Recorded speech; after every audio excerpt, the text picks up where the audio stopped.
Kobe Bryant and the 65-win Los Angeles Lakers entered the postseason looking to avenge their finals loss a year ago to the Boston Celtics. Only this time, another foe stood in the way of Kobe and his fourth NBA title. For Kobe, the 2008 finals ripped him apart. We know Kobe as the fiery, intensely spirited competitor he was, and by all accounts, he was prepared to do anything to catch his idol, Michael Jordan, in championships. This was his chance to get within 2 titles of Jordan and to shut up his critics. For a long time, Kobe fought with the narrative that he couldn't win without Shaq. Now, hearing this infuriated Kobe. He hated that notion. When the Lakers had a series of mediocre seasons following the departure of Shaq, the Kobe critics used it as fuel to tear down the Black Mamba. But when a guy named Paul Gasol was dealt to the Lakers in the offseason in 2007, the expectations ramped all the way up for Kobe and the Lakers. The Lakers met those expectations when they saw the Boston Celtics standing on the opposing side in the 2008 NBA Finals. The Lakers were soundly defeated in a nearly 40-point wipeout in Game 6. So, as you can guess, the criticism of Kobe stood tall again. He had another all-star alongside and still couldn't deliver LA the chip. Well, after Kobe spent that summer training as hard as ever and dominating on the Olympic stage,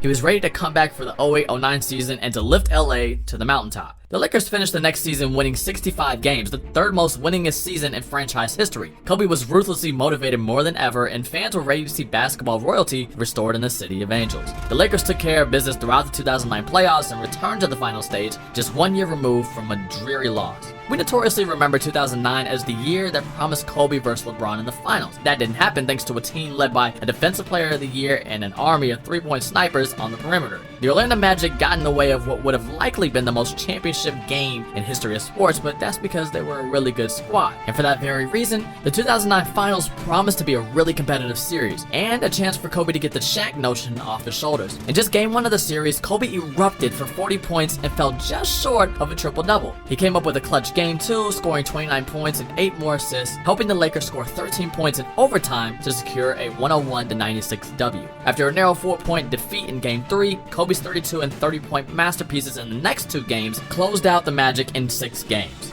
A number of Laker fans that have been here throughout the arena, ready to celebrate a championship. There's the final seconds. As the buzzer sounds, it's official. The Lakers are NBA champions once again. LA wins the 2009 NBA title. And the MVP of the 2009 NBA Finals, who averaged 32 points plus, who averaged almost 6 rebounds and 7 assists a game, Kobe Bryant.